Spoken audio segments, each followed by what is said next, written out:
भी 20 दिन मोहल्ले आप मेरे साथ ना हो लामा साहब, आप उस बच्चे के साथ खड़े हो, मेरे साथ ना खड़े हो, इन बच्चों के साथ खड़े हो जिनके साथ ये हो रहा है। मैं बच्चे का मैं क्यों बात कर, बच्चे का बाप हम मौजूद था। तो जिस बच्चे को लेके गया हुआ उससे आपने पूछा नहीं, फिर आपने तफ्तीश क्या की है?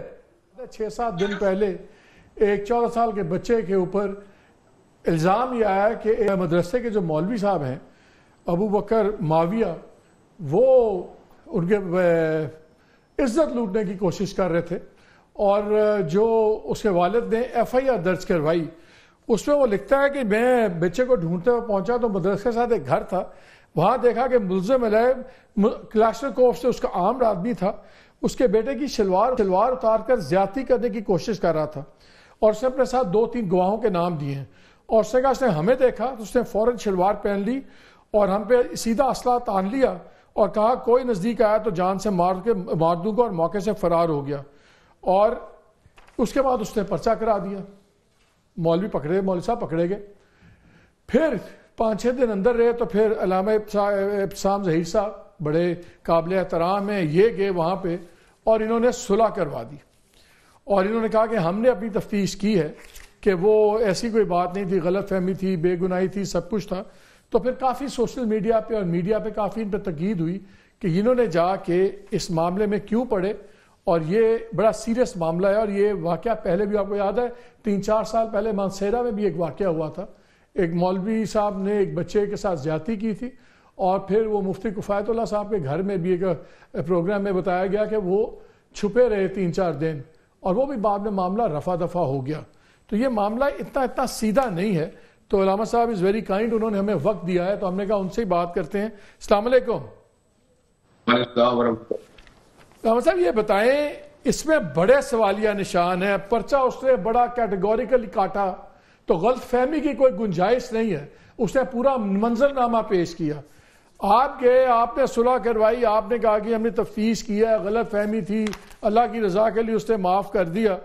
पहली बात 2-3 सवाल उठते हैं, आपने पूछा नहीं कि वो किसी के बच्चे को लेके एक दूसरे कमरे में क्यों गया हुआ था, वो बरहना हो के अपने पांव क्यों दबा रहा था। और ये जो सारा वाकया है उसके वालिद ने, उसका बाप ना कोई अमीर आदमी है ना कोई इन्फ्लुएंशियल आदमी है, बड़ा एवरेज बेचारा दरमियाने तबके का आदमी है जो प्रेशर नहीं ले सकता और उसे फिर अचानक अल्लाह की रजा कहां से आ गई उसको छोड़ दिया। और हमने देखा है जब भी माजी में ऐसे वाकयात होते हैं बड़े उल्मा उसमें पड़ जाते हैं और लोग इस मुल्क में वकीलों से और उल्मा से बहुत डरते हैं और फिर उनको अचानक खुदा याद आता है और सुलह कर लेते हैं। आपने क्यों इस मामले को प्रॉपर तफ्तीश नहीं होने दी, मुकदमे को बाकायदा पुलिस करती, आपने क्यों छुड़वाया इस लड़के को? विक्टिम का पूरा हक होता है कि उसका साथ दिया जाए और बल्कि मैं आपको पता है डेथ पेनल्टी फाइन हूँ। अब जिस पर केस हो या सेक्टर केस हो, मेरी नजरों में मुजरम किसी भी रूल रियायत का मुस्तहिक नहीं, लेकिन ये केस ऐसा नहीं था जैसे आप सोचते हैं। या अगर ये सोशल मीडिया पे किसी तरह का वर्जन आ रहे आप बता रहे। सर मैंने FIR पढ़ी है अल्लामा साहब, मैंने सोशल मीडिया कोर्ट नहीं किया, मैंने उस बंदे की FIR पढ़ी है जिसने गवाह डाले हुए। बिल्कुल आपकी बात में मैं इत्तेफाक करते बात आगे बढ़ा। FIR में बात दर्ज की गई है, सोशल मीडिया में जो बात चल रही है वो यही थी कि मोहल्ला के ऊपर बदकिरदारी का इल्जाम था, लेकिन मोहल्ला 5-6 दिन से पकड़े जा चुके थे। कोई DNA के हवाले से जो ना कोई जो उसको ना पेश किया गया था, ना वाकया की शहादतें दी गई थी, ना ही शहादतों को ट्रायल किया जा रहा था। जबकि मोहल्ला अबू के सिद्दीक मुआविया का बयान इस पर इंटरनेट पर चल रहा है कि मेरा भी मेडिकल करवाया जाए, बच्चे का भी मेडिकल करवाया जाए। इस बात के ऊपर कोई अमल दरामद था नहीं था। चुनाचे मैंने इस बात के ऊपर जरूरी समझा तो माजी कदम मैंने कई ऐसे केस लड़े हैं। आन मोहम्मद मरी का केस में लड़ा, उसके 20 बच्चों को मैंने अल्हम्दुलिल्लाह बाजियाब करवाया। मैंने हुजरा शाह मुकीम में एक बच्ची का जिना करके कत्ल कर दिया गया, मैंने उसका केस लड़ा। समीउर रहमान हाफिज साहब कुड़िया के रहने वाले थे, मैंने वो केस लड़ा और 1 साल नहीं वो होगा। मुझे बताएं कि अगर एक सर मेरा एक सवाल सुन ले कि एक फौजदारी का मुकदमा है जो एक आदमी और एक मौलवी के दरमियान में है, आपका उससे क्या ताल्लुक है? सुने मेरी बात सुने, मेरा कोई ताल्लुक नहीं मौलवी अबू मुआविया के साथ, ना मेरा रिश्तेदार है, ना वो मेरी जमात का आदमी है, ना मेरी उसके साथ दोस्ती है, ना मेरा ताल्लुकदारी। मैंने तो जिस तरह दीगर केसेस को देखता हूँ यहाँ भी देखा है, मैंने मेरा विक्टिम का साथ दिया है। वहां पर मैंने उसके बाप के साथ गुफ्तगू की, मैं कहा आप मुझे बताएं आपके साथ कोई ज्यादती किया है तो मैं आपकी ज्यादती में आपकी हमदर्दी करने के लिए तैयार। उस समय कहा अल्लामा साहब तशरीफ लाए तानले वाले, मैं तो मोहल्ला के सिद्दीक मुआविया को मिलने तानलेवाला नहीं गया, मैं उसके बाप को मिलने के लिए गया। मैं उसके बाप से तन्हाई में मुलाकात की, मैंने एक मजमे मुलाकात किया, पब्लिक के सामने मुलाकात किया। उसके अंदर अमन कमेटी के मेंबरान भी मौजूद थे, पीटीआई के रहनुमा भी मौजूद थे, तानलेवाला जो कॉलेज उसके बाप ने झूठी एफआईआर कटवाई, एफआईआर कटवाई होगी उसने। तो फिर आपने पुलिस को यह क्यों नहीं कहा कि इसने एफआईआर झूठी कटवाई है, इसको अंदर करो? आप तो इंसाफ करने गए थे ना। या मौलवी साहब झूठ बोल रहे थे या उस बच्चे का वालिद झूठ बोल रहा था। अगर गलत एफआईआर कटवाई तो फिर आपने उसको क्यों नहीं अंदर करवाया? सुने मेरी बात, मैं इसका जवाब देने लगा। मैं कहा जी आप बताएं, आप क्या कहते हैं, आपके बच्चे से ज्यादती किया, मैं आपका साथ देता हूँ। उसने कहा ज्यादती नहीं की। मैं कहा ज्यादती के अटेम्प्ट किया, उसने कहा नहीं किया। मैं कहा फिर मौलवी के ऊपर ये सारा काम करने की जरूरत क्यों पेश आई?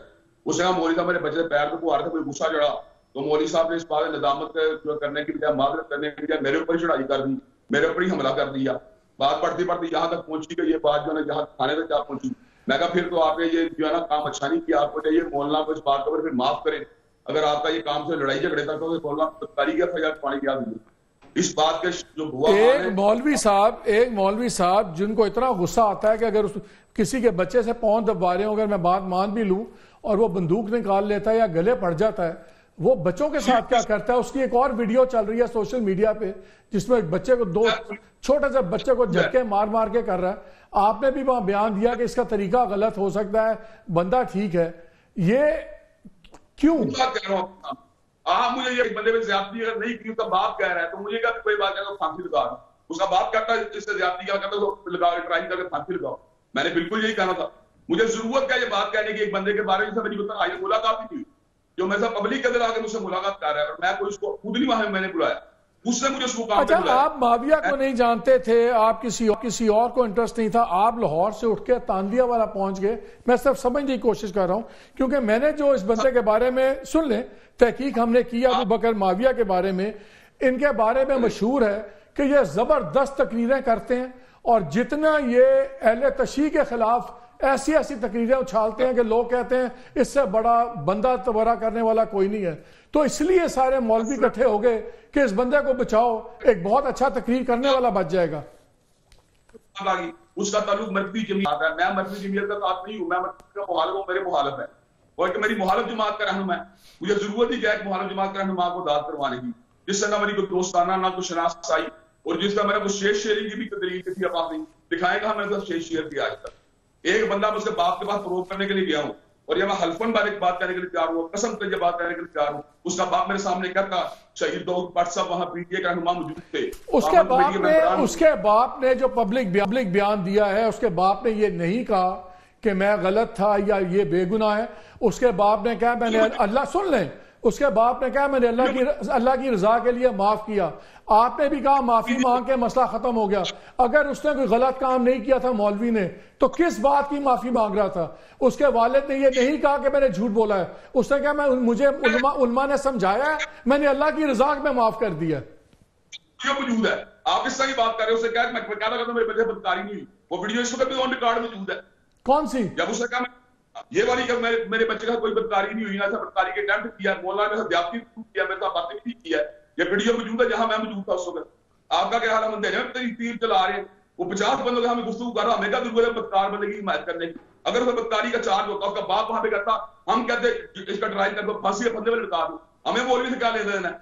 लेकिन बाप कह रहा है कि ना बदकारी की, बदकारी की अटेम्प्ट की, बस ये बात है। मौला मेरे बदतमीजी फिर आप माफ कर देता के लिए मैंने से कौन सा जुर्म की बात की है? हमारे साथ मेरिट में बात करनी चाहिए। अगर बदकारी बहुत बड़ा जुर्म तो इल्जाम लगाना अच्छी बात है किसी के ऊपर। अलामा साहब मुझे एक बात बताएं, ये तरीका पाकिस्तान में क्यों है? अगर किसी मौलवी पे इल्जाम लगता है तो सारे बड़े उल्मा जाके इकट्ठे खड़े हो जाते हैं और ये मुल्क इस तरह सुन ले मेरा सवाल, इस मुल्क में तो मसला ये है, इस मुल्क में तो मसला ये है, अगर ऐसी बात थी तो आप लाहौर में बैठे हुए, जब लाहौर में एक बच्ची को इस बात पे लोग फांसी लगाने लगे थे कि उसने अरबी डिजाइन के कपड़े पहने हुए थे, तो तब इच्छे तो आप नहीं गए, तब तो आपने जाके लोगों को बुरा भला नहीं कहा। मैं बोला मेरे प्रोग्राम देखे, अगर आपने नहीं देखे सुन है, मैं कहता हूं लोगों ने बड़ा जुल्म किया बच्ची के साथ।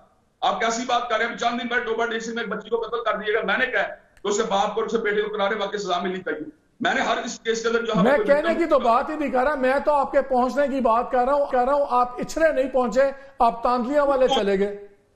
शाम की बच्ची कत्ल हुई है, मैं पहुंचा हूं। की शादी है, मैं पहुंचा दुनिया के अंदर। आप या तो बिल्कुल मेरी हिस्ट्री को डिनाई करेंगे, मैंने इस तरह 20 के मुल्क में नहीं लड़े। मैं आपसे इसलिए पूछ रहा हूं कि मैं बहुत सालों से आपको जानता हूं। मैं बड़ा हैरान हुआ जब मैंने आपको देखा कि आपने तांदियावाला में जाके सुलह करवाई है, जो मेरे लिए बड़ी अजीब सी बात थी।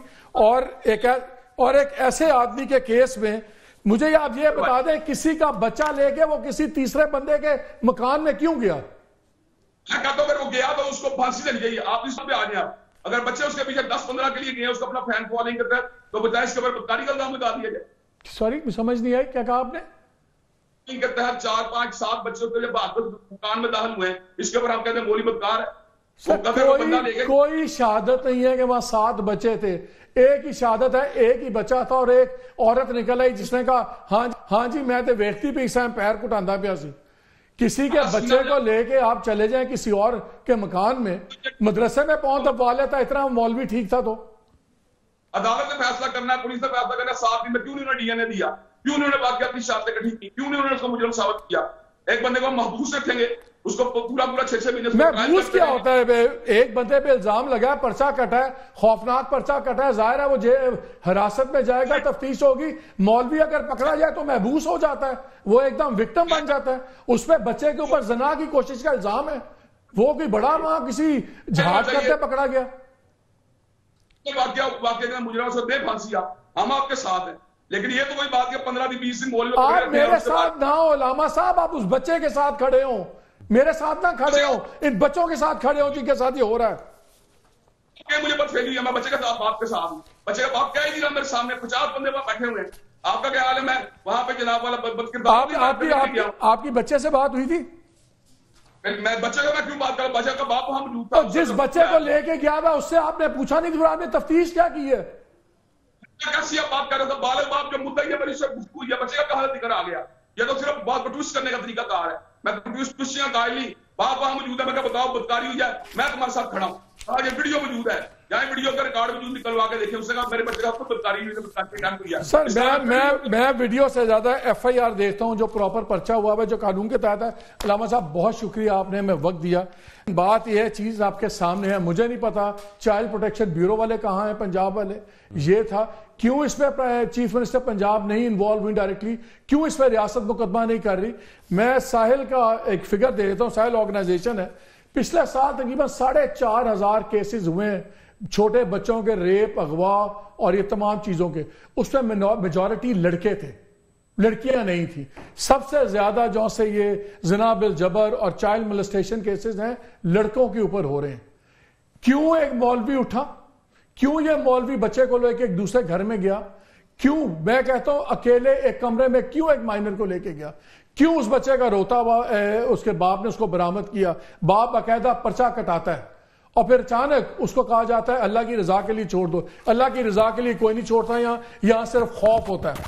खौफ होता है कि उसको बताते हैं कि तेरे नाल कोई नहीं खलोवेगा, तू किथे जाएगा, तेरे नाल वेख लांगे। ये ना पहला बच्चा है इस मुल्क में जो रेप हुआ है किसी मदरसे या किसी मौलवी के हाथ में, ना ये आखिरी बच्चा है। अगर रियासत इन बच्चों को ओन नहीं करेगी तो ये चलता रहेगा काम। ये एब्सोल्यूट केस है, फिट केस है। देख लेते हैं कि चीफ मिनिस्टर क्या करती हैं इसमें, प्राइम मिनिस्टर क्या करते हैं। किसी को डोर से कट जाए तो आप फोटो के लिए चले जाते हैं। एक ये इस मुल्क में हो रहा है पहले, और ये पहला केस नहीं है, बहुत से केसेस ऐसे हैं। डेटा इसको साबित करता है। और इस केस में आप देखिए उसके बाप ने ये नहीं कहा कि मेरी FIR झूठी थी, और अगर उसकी FIR झूठी थी तो फिर पुलिस ने उसको क्यों नहीं अंदर किया? पुलिस ने अब स्टेटमेंट दिया कि जी उनकी सुलह के बावजूद हम इसको इन्वेस्टिगेट करेंगे क्योंकि पब्लिक रिएक्शन आ गया है। फैक्ट ये है कि वाकया हुआ, फैक्ट ये है कि बंदा पकड़ा गया, फैक्ट ये है कि बड़े उलमा आए, उन्होंने दबाव डाला उसके बाप के ऊपर, और इस मुल्क में कोई किसी के साथ नहीं खड़ा होता। साफी भी खबर देता है तो सारे वाह वाह करते हैं, उसके बाद उसके साथ कोई खड़ा नहीं होता। फिर यहाँ पे अरशद शरीफ भी हो जाता है इस मुल्क में। इसी मुल्क में सब कुछ हो रहा है। यहाँ पे एक आम आदमी बेचारा क्या करेगा? वो तो इसी बात में खुश होगा कि चलें कम अज कम मेरा बच्चा ज्यादती से बच गया, अब मैं अपने खानदान को बचाऊं। ये एक फिट केस है, पता लग जाएगा ये रियासत वाकई मां की तरह है कि किसी सौतेले बाप की तरह। इजाजत दीजिए, अल्लाह हाफिज।